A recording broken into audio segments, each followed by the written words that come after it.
Welcome back, nerds. It's that special time of year when Chris finally cleans his tools. So join us for this masterfully edited magical holiday episode of Shelf Candy. Shelf Candy! Ooh, and that's a sneak peek of what he's painting next. Can you guess who it is? Wrong. Wrong again. Well, maybe just post who you think it is in the comments. It's not another red-headed lady. Let's start with something marketed as easy to clean, the Gallery Mobius. If you watched the last video, then you know that Chris rode this thing hard and put it away wet. So, to see how easy it is to clean, let's tear it apart and put it back together without reading the instructions. Chris will start by unscrewing the handle, the paint cup, and then the needle chucking nut, so he can hopefully free the needle. Come on. Ooh! It must be his birthday. Removing needles usually involves persuasion and violence. Laughably, he's decided to disassemble the spring guide. Had he read the instructions, he would have noticed that he could have just unscrewed the entire trigger tension assembly. He hasn't put enough miles on this to even need to troubleshoot this area. So, read the instructions, kids, and save yourselves all this twisting. See? What a bozo. He can't even remove the needle guide after all that. Watch him fumble, then realize how easy this could have been, just like the marketing said. Yep, now's the second best time to refer to the owner's manual. Now, using a pair of oversized needle nose pliers, Chris will simply loosen the gold tension assembly, then remove it from the body.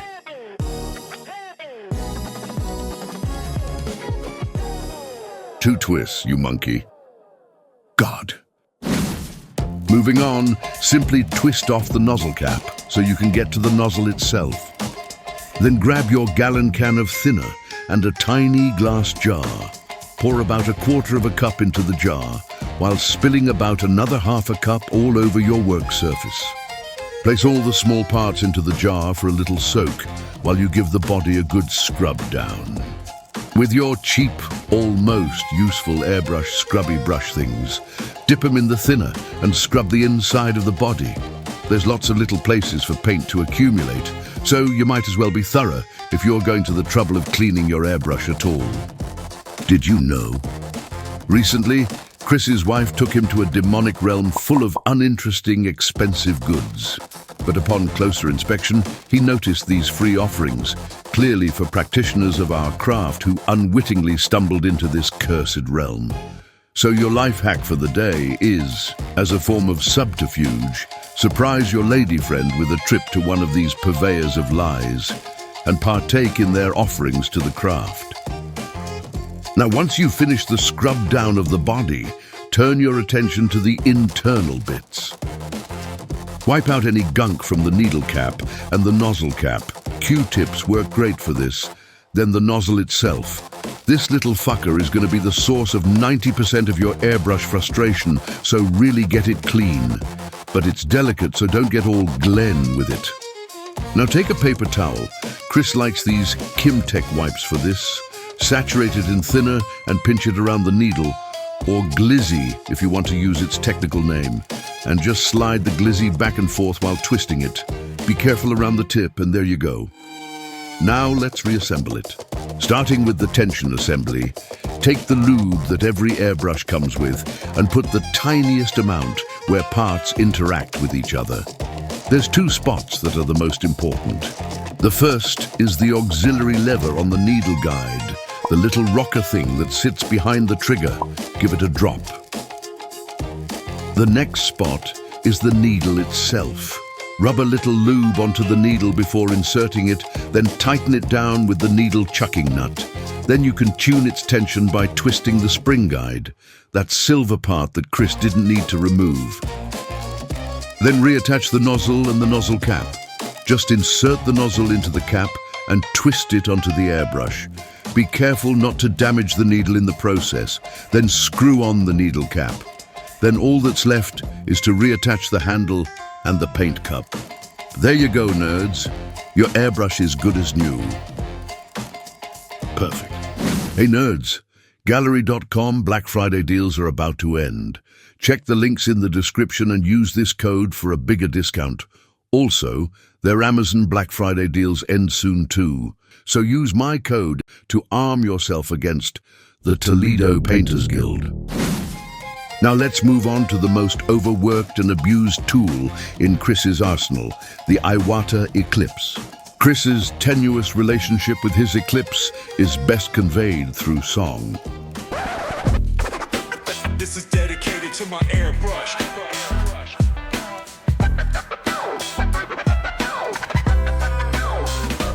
Why you always clogged?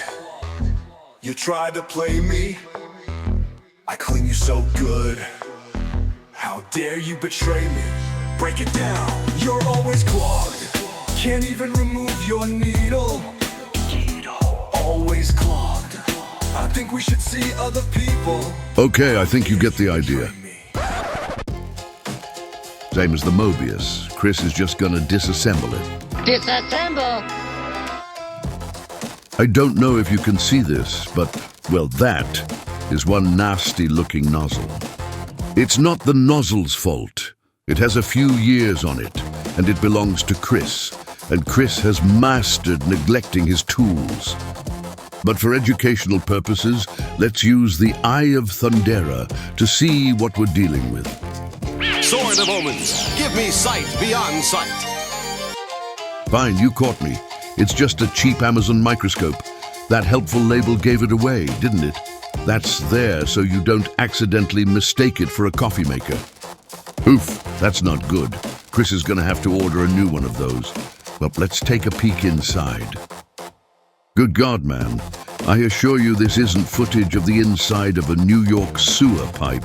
To clean this is going to require a heretical solvent, a solvent so potent that the Toledo Painters Guild chronicled it within the Tome of Heresies. But first, let's check the needle. Sword of Omens, show me more. Chris suspects that has something to do with the damage to the tip of the nozzle. Yep, that's a pretty nasty bend. You can imagine that being pulled repeatedly into the nozzle, causing the exact damage we saw. Luckily, Chris has a spare needle. This is what it should look like.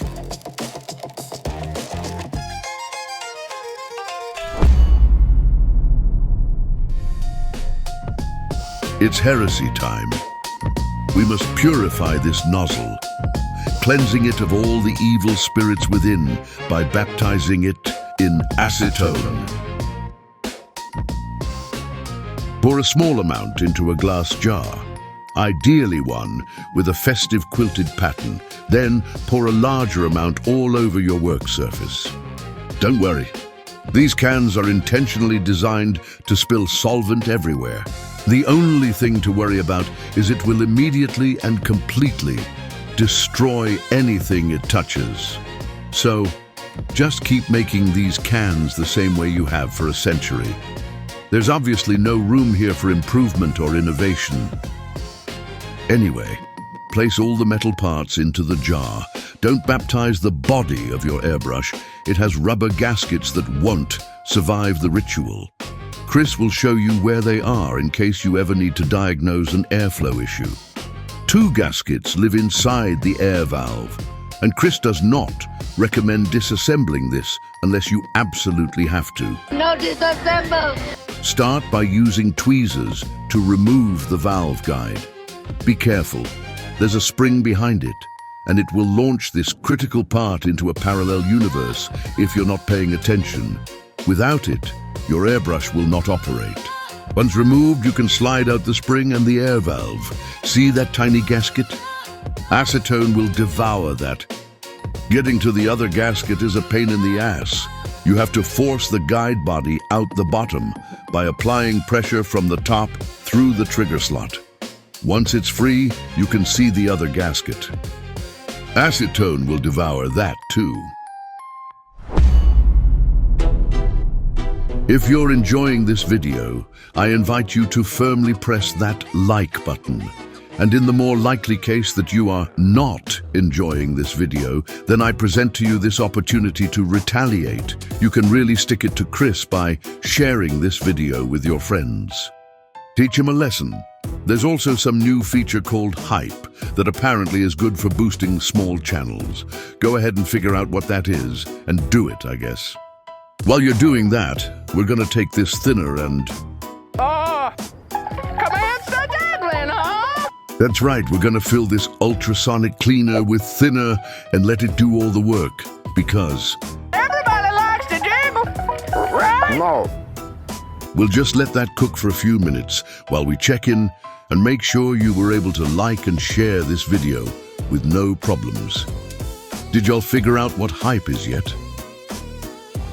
Chris is gonna remove all the parts and give the body a nice scrub over the filthy thinner.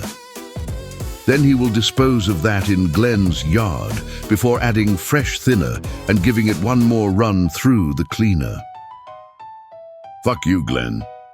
All right, let's give that gross nozzle a quick scrub after its soak in acetone and check it with the Eye of Thundera to see how it looks now. Well, holy shit. I was not expecting it to be this clean. Well, let's put it back together and call it a day, shall we?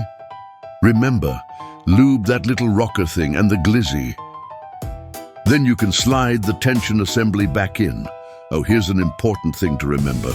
On the trigger, see that little scalloped divot thing? Yeah, that side is the back. Ooh, and don't forget the needle cap gasket. It goes right here. And there you go. Except for that chipped nozzle, she's good as new. I'm gonna go now. Subscribe. Fuckers! I got me these night vision goggles. For what?